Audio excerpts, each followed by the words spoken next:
Guys, ipagbabawal na nga ba ang prayer rally? Ay, hindi naman. Hindi pwedeng gawin yan. Pero alam nyo, napakarami kasi ang nakapanood at nakasaksi sa mga nangyari mga prayer rally din nung mga nakalipas. Oh, wala nangyari rito kundi puro batiko sa gobyerno, pababain ng Pangulo at pagmumura. Kaya pati kongreso natin ngayon ay nagsalita na. Ngayon lang ako nakita at nakapanood ng prayer rally na gano'n, di ba? Kasi usually pag sinabing prayer rally, talagang may mga nagdadasal, may nangangaral. Kaso lang dito mukhang nagkaroon ng pagkakaiba ng anyo ang mga prayer rallies. So, ako ang posisyon ko,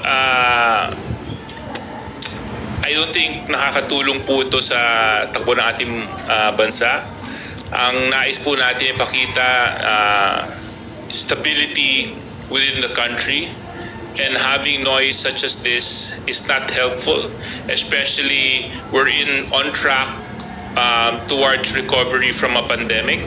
So I would rather focus all our attention and energies on efforts that will help the country grow and stabilize.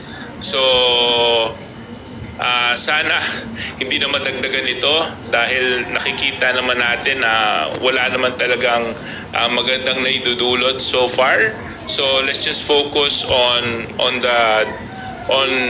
supporting the administration's objectives and continuing our legislative work so that we can continue to support unity within the country, and number two, of course, yung bagong Pilipinas na ipinaglalaban ng ating mahal na Pangulo.